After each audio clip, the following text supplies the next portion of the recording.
Nobody knew where he came from, nor even his real name if he had one, and yet because of the youngster's carroty-colored hair, he was known among the denizens of Chicago's South Side as Red Top, a child of the streets. He earned pennies running errands for some of the local hookers. What money he managed to save was usually spent on toys for other neighborhood children. At 15, he wrote on this piece of paper, quote, "They ain't no fun living this way. I'd sooner be dead." And then Red Top stuffed that note in a pocket and locked himself in a shed and hanged himself. A tragedy of the homeless, they remarked at the time. And yet, knowing what we know of then and there, one kind of wonders about that. Drugs? I suspect so. We're right now in the midst of a nationwide drug epidemic.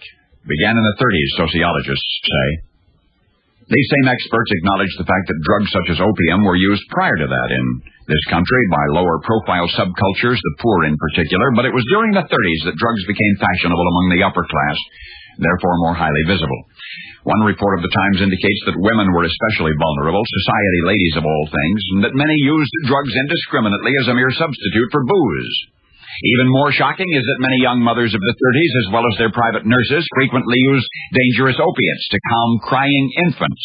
It was in the 40s that shooting up became popular, recreational drugs administered through hypodermic injection, morphine and other opium derivatives as a rule. It was believed at the time that shooting up would not produce the interim cravings that other drug-taking methods did, but, well, they were wrong. Then came the war. The analgesic use of drugs among wounded soldiers created a new broad avenue of addiction. It even came to be called army disease. All too often, Johnny came marching home to face a brand new war, one which in some cases he would be fighting for the rest of his life. So drug addiction was to remain a significant problem through the 50s and 60s and the 70s. But historians will doubtless recall that the real drug epidemic of the century belonged in the 80s. They'll recall, as did one Chicago daily newspaper, that mainstream young people could no longer go to a party without drugging themselves beforehand to put themselves at ease. Historians will relate how even the young and upwardly mobile often laced their alcohol and their coffee and their tea and their tobacco with dangerous recreational narcotics. And sociologists of the future will shake their heads at how the 80s watched drugs creep into every stratum of society, into the lives of the young and the old, the rich and the poor, how the decadent decade became so accustomed to drug use that urban kids would hang out at neighborhood drugstores openly injecting themselves with morphine, half dozen at a time, sometimes mostly just for the amusement of admiring young onlookers. This is how the students of history are going to look back on the 80s. This is how students of history have looked back on the 80s for 100 years.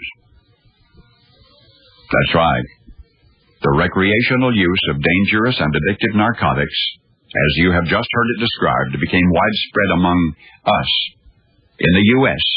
in the 1830s, and even more so throughout the American Civil War and outright pandemic, openly, publicly, practiced seemingly, out of control altogether among all classes in the big cities